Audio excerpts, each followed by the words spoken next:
الحمد لله رب العالمين الملك الحق المبين والصلاة والسلام على سيدنا ومولانا محمد طه الأمين وعلى آله وأصحابه أجمعين ومن اتبعهم إلى يوم الدين. أما بعد فأعوذ بالله من الشيطان الرجيم. بسم الله الرحمن الرحيم.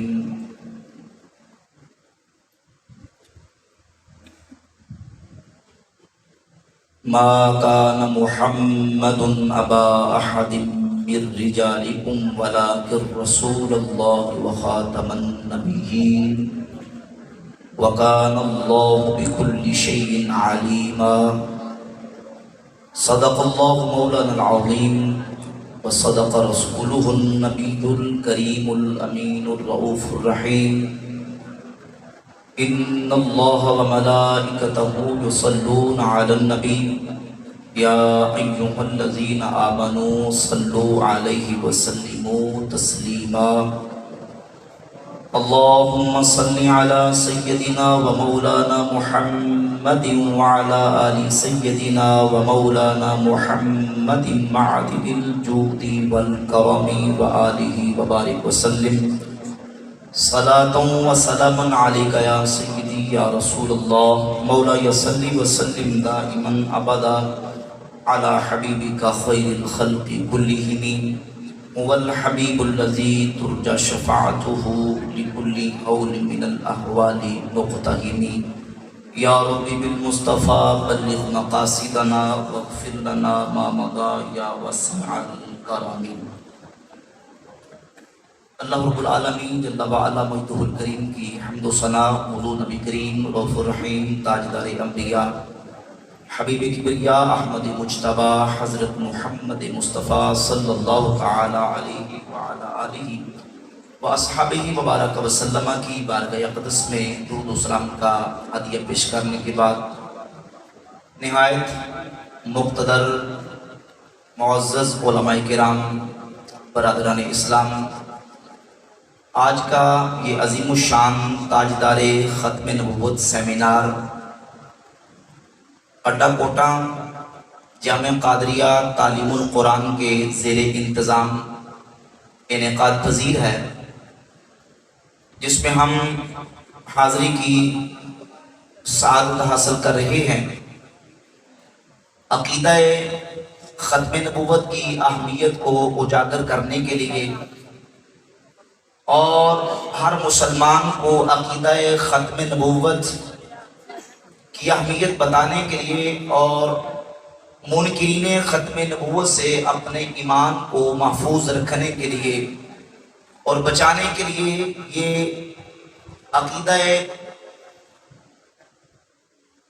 عقیدہ ختم نبوت کے سلسلہ میں پروگرام منعقد کیا گیا۔ اللہ رب العالمین جل وعلا مجدہ الکریم اہل ایمان جنہوں نے اس سیمینار کا انعقاد کیا، اہتمام کیا، سب اہل ایمان کی کاوشوں کو اپنی بارگاہ میں شرف قبولیت عطا فرمائے۔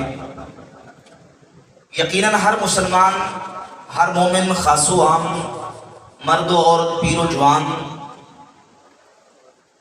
یہ ایمان اور عقیدہ رکھتا ہے کہ رسول اللہ صلی اللہ علیہ وآلہ وسلم کی ذات گرامی قدر اللہ رب العزت کے آخری نبی ہیں، آخری رسول ہیں۔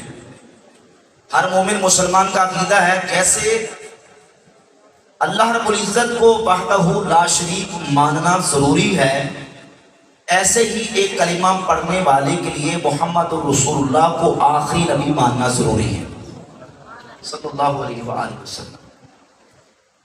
جو کلمہ پڑھ کے اللہ کو وحدہ لا شریک نہ مانے، لاکھ مرتبہ کروڑ مرتبہ وہ ایمان کا دعویٰ کرے تو اس کا دعویٰ باطل ہے۔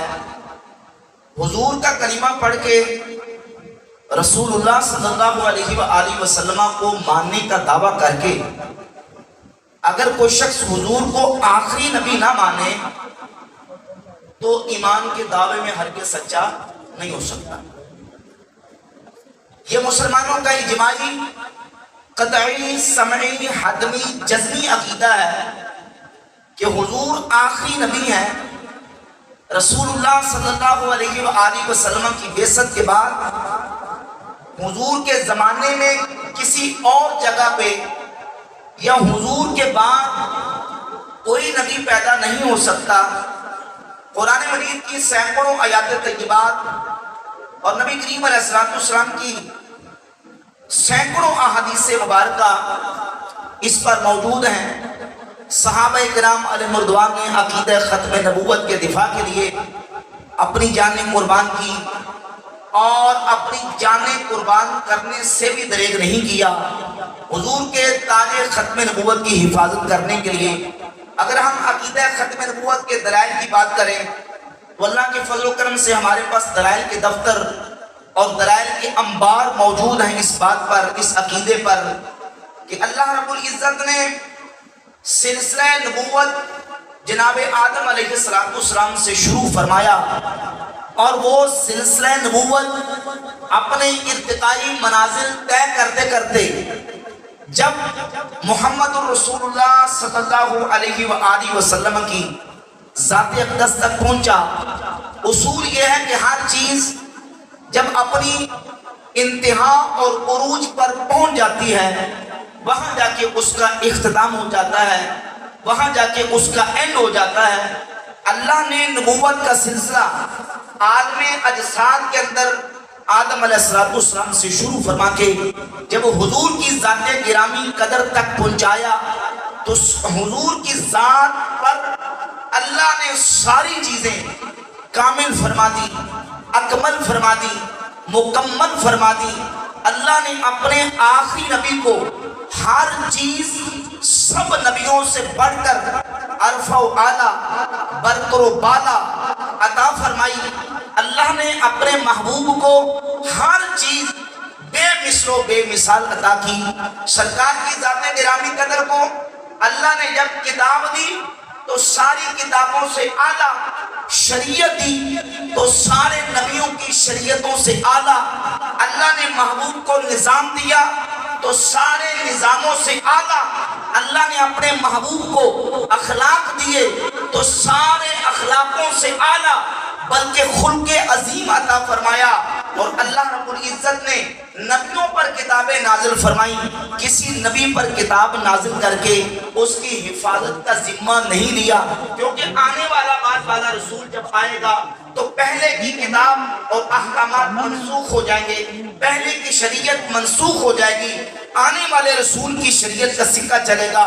حضور کی ذات اقدس پر اللہ نے ہر چیز کو مکمل کر کے مختلف اسلوبوں سے قرآن مجید کے اندر بتا دیا کہ میں نے اپنے سونے نبی مصطفیٰ کو وہ شریعت، وہ کتاب اور وہ شانیں عطا کی ہیں کہ اب میرے نبی کا نظام چلے گا، میرے نبی کی کتاب کا سکہ چلے گا، میرے نبی کی شریعت کا سکہ چلے گا. اور اللہ کے فضل و کرم سے ہم مومن ایمان والے یہ عقیدہ محکم رکھتے ہیں کہ حضور کی ذات گرامی قدر کو اللہ نے جو چیز عطا کی ہے وہ عرف و اعلیٰ عطا فرمائی. اب سمجھیے ذرا عقیدہ ختم نبوت کے منکر جو کہتے ہیں ابھی نبی کے آنے کی ضرورت پیدا ہونے کی نبی کی باقی ہے. سمجھیے کہتے ہیں کہ دیکھیں، وہ کہتے ہیں نبوت ایک رحمت ہے، نبوت ایک روشنی ہے، نبوت ایک نور ہے. مخلوق کو، انسانوں کو ہر دور میں ہر موقع پر نور کی، روشنی کی، رحمت کی ضرورت ہے. تم یہ کہتے ہو کہ نبوت کا دروازہ بند ہو گیا، نبوت ختم ہو گئی. اس کا مطلب یہ ہے کہ تم نے انسانوں کو، رب کی مخلوق کو رب کی رحمت سے محروم کر دیا، خدا کی روشنی اور نور سے محروم کر دیا. کہتے ہیں جب نبوت رحمت و نور ہے تو اس کی تو ضرورت قیامت تک رہے گی. ہم کہتے ہیں یقیناً نبوت رحمت ہے، نبوت نور ہے، لیکن سمجھیے روشنی کی انسان کو ضرورت ہے. کبھی ہم روشنی کی ضرورت جب ہمیں پیش آئے تو ہم روشنی سے ضرورت پوری کرتے ہیں بلب جلا کے، کبھی ٹیوب لائٹ جلا کے، کبھی ہم راڈ لگا کے، کبھی ہم فانوس جلا کے. لیکن بلا تشبیہ سمجھیے، جب روشنی کی ضرورت پیش آئے ہم ان اسباب و ذرائع کو اختیار کر کے روشنی حاصل کرتے ہیں، لیکن اس وقت جب سورج نہ چڑھا ہو، جب سورج نہ چمک رہا ہو، رب العزت نے اپنے آخری نبی کو وہ شانیں اور عظمتیں دے کے دنیا میں مبعوث فرمایا اور حضور کی ذات گرامی قدر کو سراجم منیرہ فرمایا۔ حضور نبوت کا سورج ہیں، میرے نبی ایسی روشنی کائنات میں لے کے آئے کہ سرکار کی نبوت کی روشنی زمین سے لے کر آسمان تک، فرش سے لے کر میرے نبی کے نور کی روشنی وہ عرش تک پہنچی۔ پانی کی ضرورت پیش ہے، کبھی پانی کی ضرورت ہم نل سے پوری کرتے ہیں، کبھی چشمے سے، کبھی کھالے سے، کبھی نہر سے، کبھی چشمے سے، کبھی ہم تالاب سے، لیکن ایک بندہ جو سمندر کے کنارے کھڑا ہو وہ سب سے مستغنی ہو جاتا ہے۔ حضور کی ذات گرامی قدر پر اللہ نے سارے تمام نظام مکمل کر دیے اور قدور اخلاق مصطفیٰ پر پورے فرما دیے۔ اب حضور کے بعد کسی اور کی ضرورت باقی، بولے ضرورت باقی نہیں، حضور کے بعد کسی نبی کے پیدا ہونے کی ضرورت ہی نہیں ہے۔ قیامت کی صبح تک انسانیت کو ہدایت کے لیے جتنی رہنمائی کی ضرورت ہے اللہ نے تمام کی تمام رہنمائی میرے کریم آقا علیہ السلام کی سیرت میں رکھ دی۔ حضور کو جو کتاب عطا فرمائی اس کتاب میں رکھ دی، اسی لیے کتابیں آئیں تو اللہ نے ان کی حفاظت کا ذمہ نہیں لیا، لیکن جب حضور کے اوپر کتاب نازل فرمائی تو اعلان فرمایا اِنَّا نَحْنُ نَزَّلْنَا الذِّكْرَ وَإِنَّا لَهُ لَحَافِظُونَ۔ اس کی حفاظت کا ذمہ بھی خود لے لیا، کیونکہ یہ کتاب منسوخ ہونے کے لیے نہیں آئی، یہ کتاب بدلنے کے لیے، تبدیل ہونے کے لیے نہیں آئی، یہ تحریف ہونے کے لیے نہیں آئی۔ یہ کتاب وہ ہے کہ قیامت کی صبح تک جس کا نظام چلے گا۔ اللہ نے اخلاق دیے پیغمبروں کو، نبیوں کو، لیکن جب حضور کے اخلاق کی بات آئی تو حضور کو خلق عظیم عطا فرمایا۔ میرے نبی کی کتاب بھی اعلیٰ، خلق بھی اعلیٰ، ہمارے آقا کی سیرت بھی اعلیٰ، میرے مصطفیٰ کی صورت بھی اعلیٰ۔ سرکار کی ذات گرامی قدر کے اندر کوئی کمی کسی چیز کی، کسی چہر سے، کسی اعتبار سے اللہ نے چھوڑی ہی نہیں، اللہ نے ہر چیز مکمل عطا فرمائی۔ اب جو یہ کہتا ہے، یہ میں نے تمہیداً بڑی لمبی گفتگو کو اختصار کر دیا تاکہ اپنے وقت کے اندر بات مکمل کر سکوں۔ سمجھیے ذرا کہ ہر چیز مکمل۔ اب جو یہ کہے کہ آخری نبی کے آنے کے بعد بھی کسی نبی کے پیدا ہونے کی ضرورت ہے تو جو کیجئے وہ یہ سمجھتا ہے کہ نعوذ باللہ اللہ کے نبی کوئی کمی چھوڑ گئے، نعوذ باللہ وہ انڈائریکٹ یہ کہنا چاہتا ہے کہ رسول کی تعلیمات میں کوئی کمی، محمد رسول اللہ صلی اللہ علیہ وسلم کے نظام میں کوئی کمی، حضور کی سیرت میں کوئی کمی، حضور کی تعلیمات میں کوئی کمی، یا نعوذ باللہ حضور کی کتاب کے اندر کوئی کمی، وہ یہ کہنا چاہتا ہے۔ اللہ کے فضل و کرم سے سرکار کی ذات گرامی قدر پر ایمان رکھنے والا مومن یہ عقیدہ مستحکم اور محکم رکھتا ہے کہ حضور کی ذات میں، صفات میں، سرکار کی کتاب میں، شریعت میں، سیرت میں، صورت میں کوئی کمی ہے ہی نہیں۔ اللہ نے ہر چیز میرے مصطفیٰ کو عرفہ و اعلیٰ بلند و بالا عطا فرمایا۔ قادیانی مختلف انداز اختیار کر کے، مختلف حربے اختیار کر کے وہ ہمارے سیدھے سادے بھولے بالے مسلمانوں کے ایمان اور عقیدے کو برباد کرنے کی کوشش کرتے ہیں۔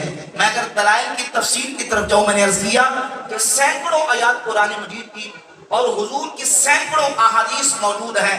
مختلف اسلوبوں سے اللہ نے نبی کریم علیہ السلام کی ختم نبوت کو بیان کیا۔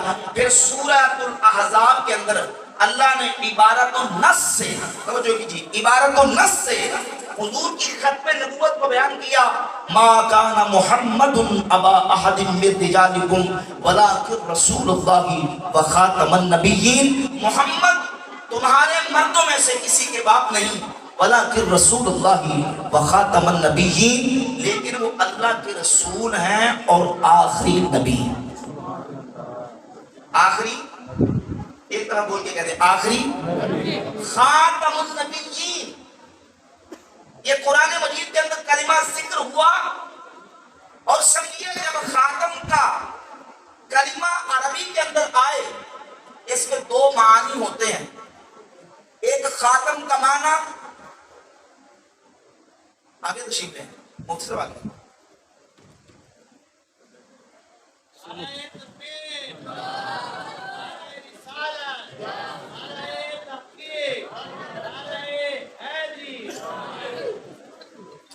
اب قادیانی مطرب ہیلے بہانے بنا کے اور دھاندلی کر کے دھوکے دے کے فراڈ کر کے ہمارے نوجوانوں کے ایمان اور عقیدے کو خراب کرنے کی کوشش کرتے ہیں. وہ کہتے ہیں دیکھیے آپ لغت عرب اٹھا کر دیکھ لیں، عربی لغت کے اندر آپ خاتم کا لفظ دیکھ لیں، اس کا معنی دیکھیے کہ خاتم کا معنی کیا ہے. تو خاتم کا معنی ہے مور. توجہ کریے ذرا، توجہ کی ضرورت ہے، سمجھنے والی باتیں توجہ سے سمجھنی پڑتی ہے، بالخصوص عوام علماء کو تشریف فرمائی ہے. کہتے ہیں خاتم کا معنی مور ہوتا ہے. خاتم النبیین کا معنی ہے نبیوں کی مور. جیسے حضور نے اپنے سے پہلے نبیوں کی تصدیق کی، اسی طرح نعوذ باللہ تعالی حضور چونکہ مصدق ہیں، تصدیق کرنے والے ہیں، تو خاتم النبیین نبیوں کی مہر ہیں، حضور نبیوں کی تصدیق کرنے والے ہیں. ایسے ہی اللہ کے نبی نے نعوذ باللہ مرزا غلام قادیانی کی نبوت کی بھی تصدیق کی ہے، الیاذ باللہ تعالی. جبکہ یہ بات یاد رکھیں خاتم کے دو معنی، خاتم کا معنی مہر بھی ہے اور خاتم کا معنی آخر بھی ہے. اور عربی کے اصول اور قانون کے مطابق آپ عربی ڈکشنریز اٹھا کر دیکھ لیں، لغت کی کتابیں اٹھا کر دیکھ لیں، اور خود قادیانیوں کے جماعت لاہوریہ کے بانی مرزا محمد علی دلحوزی کو اس کی کتاب النبوۃ فی الاسلام، میرے پاس کتاب گاڑی میں موجود ہے، اس نے بھی یہ بات لکھی ہے کہ جب خاتم کی اضافت کسی قوم کی طرف کی جائے، خاتم کی اضافت کسی جماعت کی طرف کی جائے، تو خاتم القوم کا معنی قوم کی تصدیق کرنے والا نہیں، بلکہ خاتم القوم کا معنی ہوتا ہے قوم کا آخری. معنی کیا ہوتا ہے؟ یہاں خاتم کی اضافت النبی کی رسولوں نبیوں کی جماعت کی طرف ہے. حضور کو اللہ نے خاتم النبیین فرمایا. اور یہاں معنی کیا ہے؟ ایک معنی وہ ہے جو ڈکشنری کرتی ہے، لغت بھی معنی یہی کرتی ہے، اور اللہ کے رسول نے اپنی وما ینطق عن الہوا والی مبارک زبان سے اس کا معنی کیا بیان کیا. حضور فرماتے ہیں انا خاتم النبیین لا نبی بعدی. کائنات والو سن لو، میں خاتم النبیین ہوں. اور حضور نے اس کا معنی خود بیان کر دیا. معنی یہ ہے کہ میں آخری نبی ہوں. کیا معنی ہے؟ آخری. نبی کریم علیہ السلام نے اس کا معنی یہی کیا، صحابہ نے اس کا معنی یہی سمجھا، تابعین نے یہی معنی سمجھا، اتباع تابعین نے یہی معنی سمجھا، ائمہ مجتہدین، امت کے مفسرین، امت کے اولیاء، فقہاء، محدثین، امت کا ہر فرد و بشر، پیر و جوان، مرد و عورت، عالم و غیر عالم، ہر مسلمان کا عقیدہ ہے خاتم النبیین کا معنی کیا ہے؟ آخری نبی.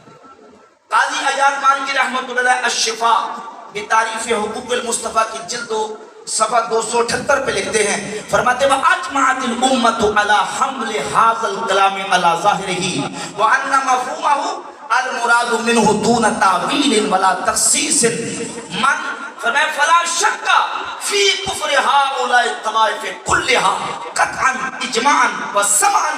اس آیت کا معنی کیا ہے؟ وہی معنی ہے جو اس کے ظاہر سے مفہوم ہو رہا ہے، اور اس کا معنی وہی ہے جو امت نے مراد لیا ہے. جو اس کے معنی کے اندر کوئی تعویل و تفسیر کرے گا، اس کے اندر کوئی نقب زنی کرنے کی کوشش کرے گا، کوئی چور دروازہ نکالنے کی کوشش کرے گا، تو قاضی عیاض فرماتے ہیں لا شک فی کفر ہؤلاء الطوائف کلھا قطعا اجماعا وسمعا.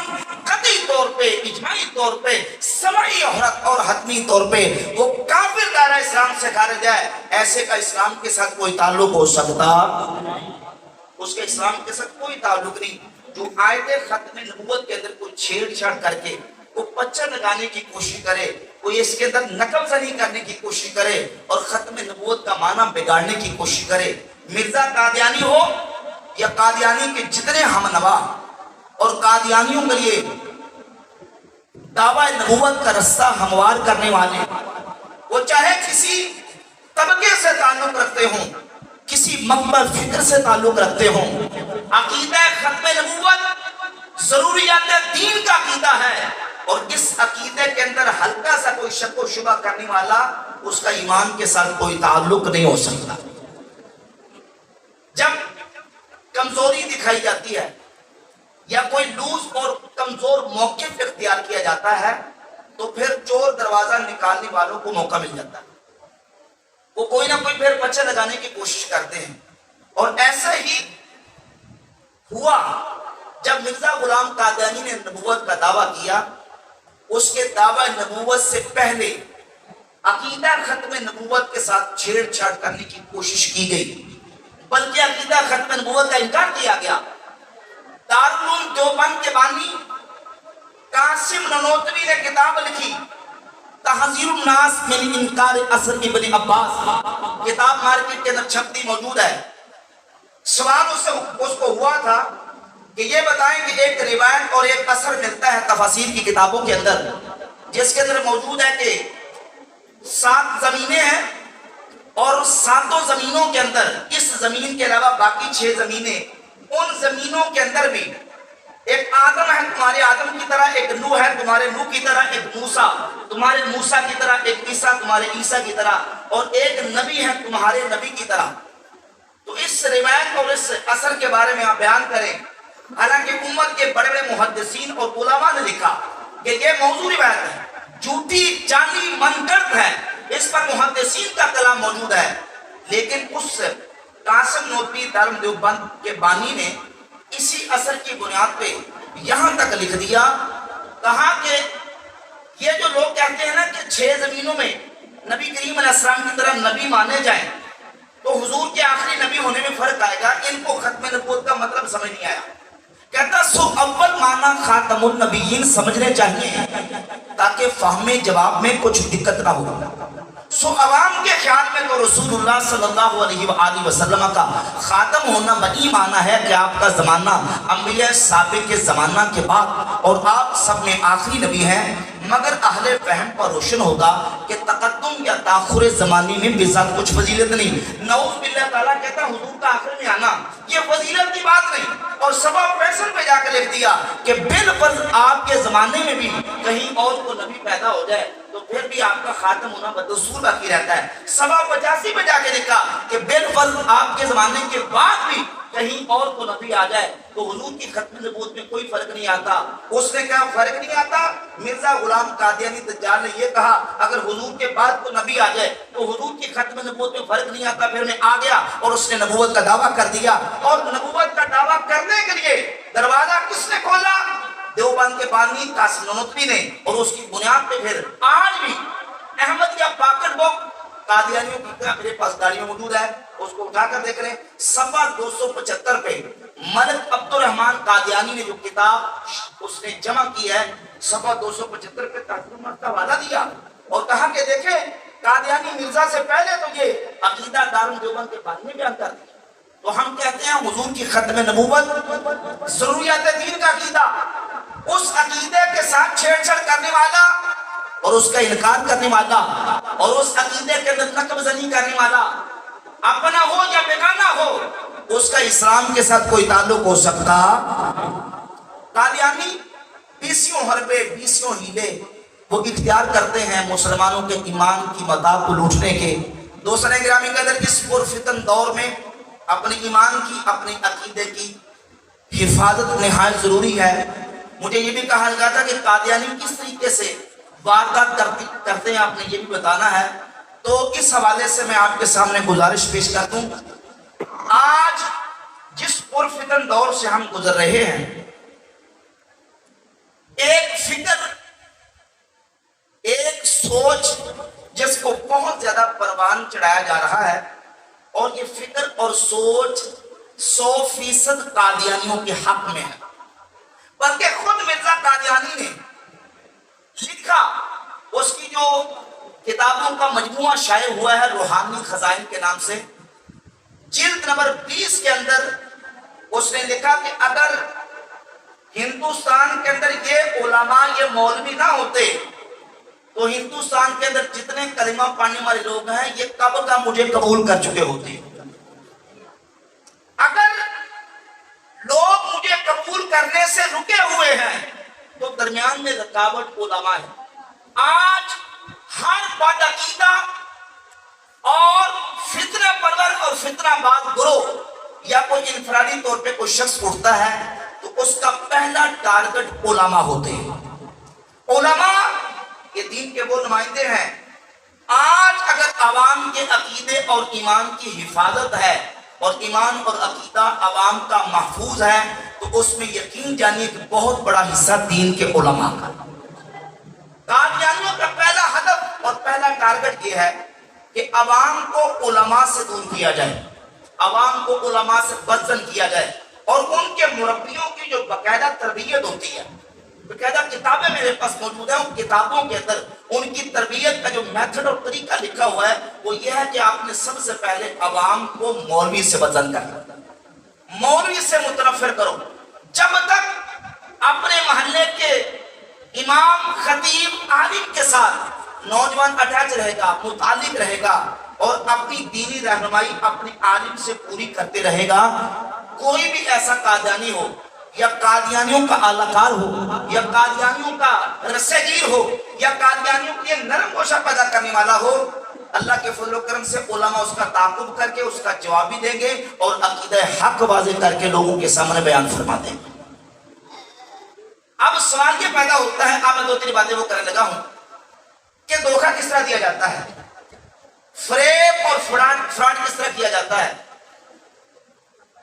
قادیانی چونکہ پوری اسلامی ہسٹری اور پوری اسلامی تاریخ کے اندر جتنے مدعیان نبوت لوگ آئے ان میں سے سب سے زیادہ اس وقت جنہوں نے غیروں کی کاسا لیسی کر کے اپنی ایک بت بنا لی اور اپنا ایک تحریک کو منظم کر لیا، وہ قادیانیوں کی تحریک ہے۔ اب قادیانی کیا کرتے ہیں؟ علماء کے خلاف لوگوں کو بدزن کریں گے، متنفر کریں گے، اور ان کے رسے گیر کیا کرتے ہیں؟ ان کے رسے گیروں کا اور ان کے جو اعلیٰ کار ہیں ان کا کام یہ ہے کہ وہ لوگوں کے لیے قادیانیوں کے حوالے سے لوگوں کے دلوں میں نرم گوشہ پیدا کریں۔ کس طریقے سے؟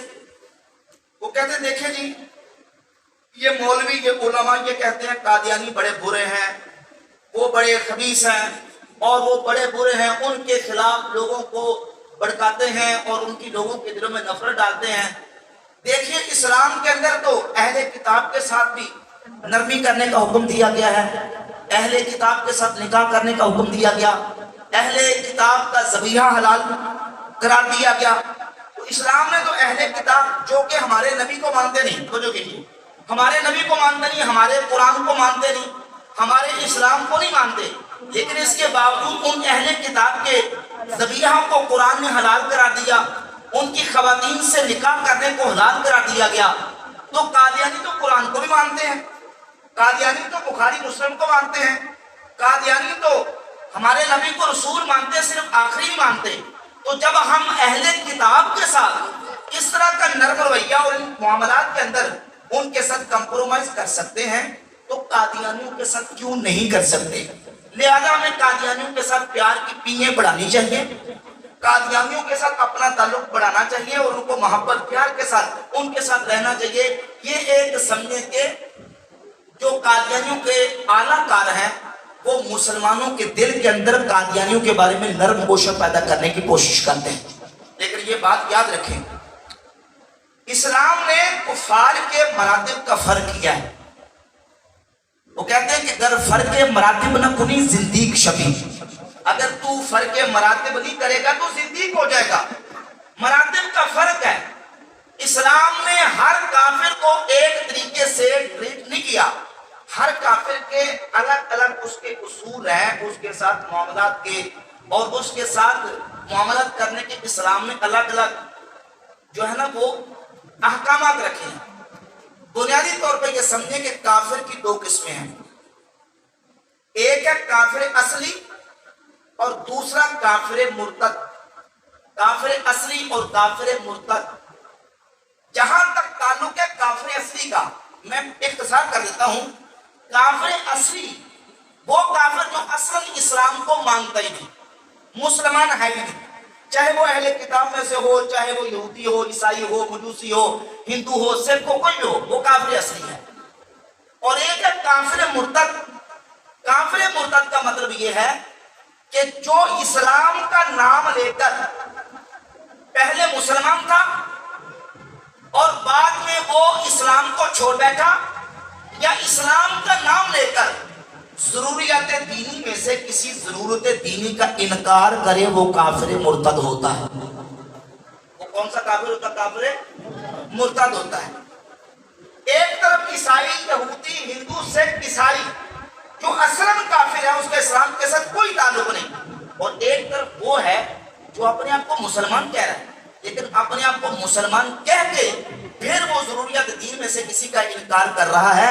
تو اسلام کے اندر سب سے بدترین کافر جس کافر کو کہا گیا ہے وہ کافر مرتد ہے، وہ کافر مرتد۔ صحیح بخاری کے اندر 6925 نمبر حدیث ہے۔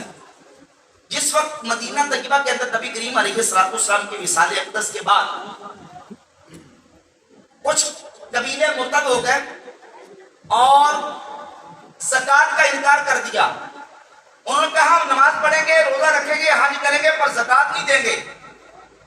جب زکوٰۃ کا انکار کیا کلمہ پڑھنے والوں نے، نماز پڑھنے والوں نے، حج کرنے والوں نے، روزہ رکھنے والوں نے، تو ابو بکر صدیق رضی اللہ تعالیٰ عنہ نے فرمایا لَأُقَاتِلَنَّ مَنْ فَرَّقَ بَيْنَ الزَّكَاةِ وَالصَّلَاةِ، جو نماز اور زکوٰۃ کے درمیان فرق کرے گا، میں ابو بکر صدیق اس کے ساتھ قتال کروں گا۔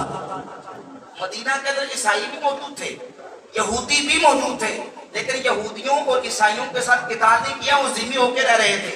لیکن جو اپنے آپ کو مسلمان کہتے ضروریات دینی کا انکار کر بیٹھے، صدیق اکبر نے ان کے خلاف تلوار نکالی اور سارے صحابہ کا اجماع اور اتفاق ہوا کہ جو کلمہ پڑھ کے زکوٰۃ کا انکار کرتے ہیں اس کی فرضیت کے، وہ مسلمان کہلانے کے حقدار نہیں ہیں، اور ان کا علاج صدیق اکبر کی خلیفۃ المسلمین کی تلوار کرے گی۔ اور پھر ہوا، صحابہ نے ان منکرین زکوٰۃ کے خلاف جہاد کیا اور ان کے خلاف قتال کیا۔ یہ اس بات کی واضح دلیل ہے کہ ہر کافر کا حکم ایک جیسا۔ وہاں عیسائی بھی موجود تھے، یہودی بھی موجود تھے جو ذمہ ہو کے رہ رہے تھے، لیکن جو مرتد ہو گئے، اسلام کا ان کے خلاف ڈیسیجن بہت سخت ہے۔ قادیانی صرف کافر نہیں، بلکہ قادیانی آپ جتنے دوسرے ممالک ہیں، ان ممالک کے اندر ان کی عبادت گاہیں جا کے دیکھیں۔ پاکستان کے اندر 1974 کے آئین کے اندر قادیانیوں کو کافر ڈکلیئر کر دیا گیا۔ اب وہ اپنی عبادت گاہ کو مسجد نہیں کہہ سکتے، اس کے مینار نہیں بنا سکتے، اور اپنی اٹھک بیٹھک کو نماز نہیں کہہ سکتے۔ اپنی جتنی رسومات ہیں ان کو وہ نماز اور روزہ اور دیگر اسلامی جو ٹرمز اور اصطلاحات ہیں وہ استعمال نہیں کر سکتے۔ باہر جا کے دیکھیں، باہر کے ملکوں کے اندر وہ اپنے آپ کو مسلم شو کرتے ہیں اور اپنے آپ کو نعوذ باللہ اسلام کا نمائندہ شو کرتے ہیں۔ اسلام کا نام لے کے رسول اللہ صلی اللہ علیہ وآلہ وسلم کی ختم نبوت کے منکر ہیں، یہ مرتد ہیں، ان کا اسلام کے ساتھ کوئی تعلق نہیں، اور اسلام ان کے ساتھ نہ مسلمان کو معاملات کرنے کی اجازت دیتا ہے، نہ موالات کرنے کی اجازت دیتا ہے، نہ ان کے ساتھ یاری، نہ دوستی، نہ پیار، نہ رشتہ، نہ ناطہ، نہ تعلق، نہ لین، نہ دین، نہ خرید و فروخت، بلکہ ان کے ساتھ اسلام معاملات و موالات دونوں کی نفی کرتا ہے، کیونکہ یہ کفار کی بدترین قسم ہے اور ان کا اسلام کے ساتھ کوئی تعلق نہیں۔ جہاں تک اس دھوکے کا تعلق ہے تو میں نے آپ کے سامنے بیان کر دیا کہ یہ کہنا کہ اسلام عیسائیوں یہودیوں کے والے سے نکاح کی بھی اجازت دیتا ہے، ذبیحہ کی بھی اجازت دیتا ہے، تو وہ قاعدہ اور کلیہ ضابطہ وہ قادیانیوں پہ فٹ ہو سکتا نہیں۔ پھر ابھی دوسری بات یہ کہتے ہیں کہ ایک نیا مرزا نمبر 2 مرزا جیل میں اس سے سوال کیا گیا تو پوچھا یہ گیا کہ قادیانی کافر ہیں، تو مرزا صاحب یہ بتائیں کہ قادیانی کیوں کافر ہیں؟ قادیانی کیوں کافر ہیں؟ ہر مسلمان جانتا ہے کہ قادیانی اس لیے کافر ہے کہ وہ مرزا غلام قادیانی کو اپنا مذہبی پیشوا مانتے ہیں، چاہے ربا والے ہوں چاہے لاہور والے ہوں۔ ربا گروپ قادیانی یہ مرزا غلام قادیانی کو اپنا نبی مانتے ہیں، اور لاہوری گروپ یہ مرزا غلام قادیانی کو 14ویں صدی کا مجدد اور مسیح موعود مانتے ہیں۔ یہ اجماعی اور اتفاقی عقیدہ ہے کہ جو شخص ضروریات دین کا منکر ہے، ایسے ضروریات دین کے منکر کو کافر جاننا فرض ہے، اور ایسے کو جو کافر نہ مانے وہ خود مسلمان ہو سکتا۔ من شک فی کفرہ وعذابہ اور توقف فی کفر وعذابہ فقد کفر، ایسے ضروریات دین کے منکر کو کافر جاننا ضروری اور فرض اور ضروری ہے، جو نہیں مانے گا مسلمان رہ سکتا۔ اب لاہوری گروپ ہو یا ربا گروپ، یہ دونوں کے دونوں گروپ وہ ہیں جو مرزا غلام قادیانی کو اپنا مذہبی پیشوا کم از کم ضرور مانتے ہیں، اور مرزا غلام قادیانی وہ مرتد ہے کہ جس کے ارتداد کے اوپر عرب و عجم کے پوری دنیا کے مسلمانوں کا اجماع اور اتفاق ہے۔ مرزا غلام قادیانی دعویٰ نبوت کی وجہ سے، انبیاء کی توہین کی وجہ سے، اللہ کی توہین کی وجہ سے، قرآن کی گستاخی اور توہین کی وجہ سے، اور دیگر ضروریات دین کے انکار کی وجہ سے ایسا کافر و مرتد ہے کہ جس کے کفر اور ارتداد پر پوری امت کا اجماع اور اتفاق ہو چکا ہے۔ اب اس کے باوجود وہ یہ کہے کہ نہیں وہ ہمارا مذہبی پیشوا ہے، چاہے اس کو نبی مانے یا نہ مانے، ہر صورت میں وہ کافر و مرتد ہو جائے گا، اس کے اسلام کے ساتھ کوئی تعلق۔ اصل وجہ قادیانیوں کے مرتد ہونے کی، کافر ہونے کی یہ ہے۔ لیکن مرزا جیلوی کہتا ہے کہ قادیانی اس لیے کافر ہیں کہ وہ مرزا قادیانی کو نبی نہ ماننے کی وجہ سے مجھے کافر کہتے ہیں۔ وہ مجھے کافر نہ کہیں تو میں بھی ان کو کافر نہیں کہوں گا۔ کوئی بات سمجھ آ رہی؟ وہ کہتا ہے کہ قادیانی اس لیے کافر ہیں کہ وہ مجھے مرزا غلام قادیانی کو نبی نام ماننے کی وجہ سے کافر کہتے ہیں۔ اگر وہ مجھے کافر نہ کہیں تو میں بھی انہیں کافر نہیں کہوں گا۔ ہم کہتے ہیں وہ ہمیں صرف مسلمان نہیں وقت کا ولی اللہ بھی مان لیں۔ اگر وہ مرزا غلام قادیانی کو ماننے والے ہیں، چاہے وہ نبی مانے یا صرف اس کو اپنا مذہبی پیشوا مانے، وہ کافر و مرتد ہیں، اور ایسوں کو مسلمان ماننے والا مومن ہو سکتا، مسلمان ہو سکتا؟ یہ ایک چلاکی اور فراڈ کر کے لوگوں کو دھوکہ دے کے اور ایک سمجھے کے دادری کر کے لوگوں کے دلوں میں نرم رویہ اور نرم گوشہ پیدا کرنے کی کوشش کی جاتی ہے۔ اور آخری بات اس سلسلے میں مکمل کروں گا۔ اب ہوتا کیا ہے، یہ سارے پیغلے ہیں، یہ سارے کے سارے دھوکے کے اور فراڈ کرنے کے طریقے ہیں مسلمانوں کے دلوں میں ایک نرم گوشہ پیدا کرنے کے لیے۔ ایک طریقہ مرزا جیلوی جو کہ مرزا نمبر 2 ہے، اس کا یہ ہے، وہ یہ کہتا ہے کہ دیکھیں ختم نبوت یہ صرف قادیانی ڈاکو نہیں ہے، یہ جتنے سنی ہیں یہ بھی سارے ختم نبوت کے ڈاکو اور غدار ہیں، نعوذ باللہ تعالی، العیاذ باللہ تعالی۔ حالانکہ مرزا غلام قادیانی نے جب نبوت کا دعویٰ کیا، اللہ کے فضل و کرم سے ہماری تاریخ اس بات پر شاہد ہے، مرزا غلام قادیانی کو گھر تک سب سے پہلے پہنچانے والے اہل سنت و جماعت کے علماء تھے۔ سب سے پہلے کس شخص نے مرزا غلام قادیانی کے خلاف کتاب لکھ کے اس کا رد و ابطال کیا؟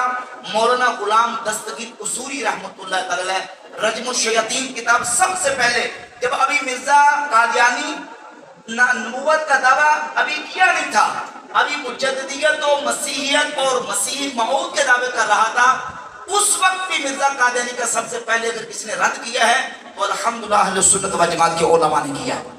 اب یہ سمجھو کہتے ہیں وہ کیسے غدار ہیں؟ وہ اس طرح کہ دیکھیں یہ کہتے ہیں کہ اولیاء اور اللہ کے نیک بندوں کو الہام ہوتا ہے، کشف ہوتا ہے، تو یہ کشف اور الہام کا عقیدہ اور نظریہ یہ بھی ختم نبوت پہ ڈاکہ ہے اور ختم نبوت کے عقیدے کے خلاف ہے۔ جبکہ یہ 15ویں صدی کے اندر مرزا جرمی کی وہ بھونکی ہے کہ پوری اسلامی تاریخ کے اندر ایسی بات کسی نے نہیں کی، کیونکہ اللہ رب العزت کے اولیاء، اللہ کے محبوب بندے، ان کو کشف و الہام کا جو نظریہ ہے وہ صرف اہل سنت و جماعت بریلویوں کا نہیں، دیوبندی بھی کشف و الہام کے نظریے کو مانتے ہیں، اہل سنت بھی مانتے ہیں، وہابی علماء کے بڑے بڑے علماء نے اس نظریے کو لکھا، اہل تشیع بھی مانتے ہیں، یعنی جتنے کلمہ پڑھنے والے ہیں وہ سارے کے سارے مانتے ہیں کہ اللہ تعالیٰ اپنے محبوب بندوں کو کشف و الہام دیتا ہے۔ اب کشف و الہام وہ وحی نبوت کے برابر نہیں ہو سکتا، اس کو وحی نبوت قرار نہیں دیا جا سکتا، اس کو وحی نبوت قرار دینا یہ بہت بڑا دھوکہ ہے۔ کیوں سمجھیے، ایک طرف وحی نبوت، ایک طرف کشف و الہام ہے۔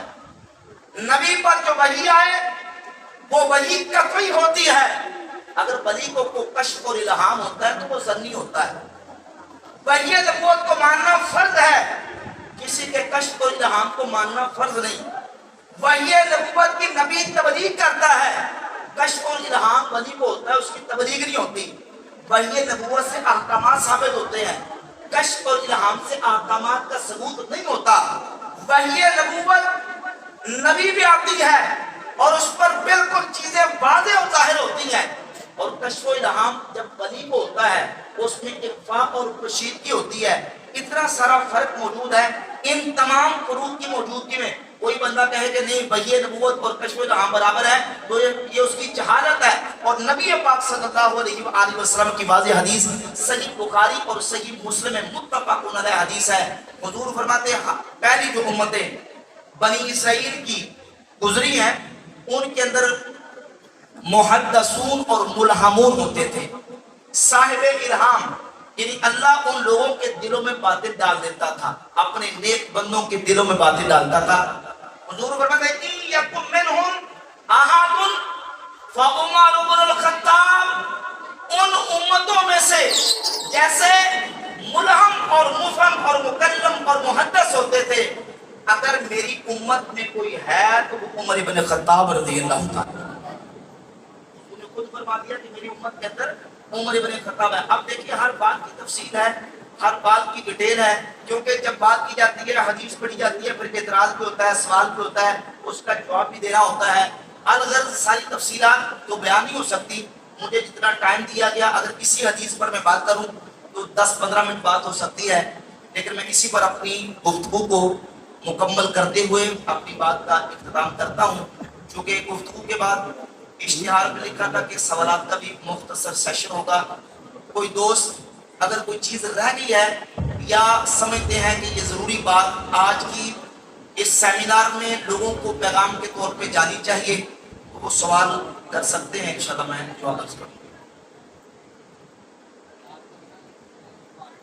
جی کوئی دوست سوال کرنا چاہے تو مائک کے پاس آ جائے گا، وہ اپنی شیٹ پر کھڑے ہو جائیں گے، مائک ان کے پاس آئے گا، پھر سوال کرنے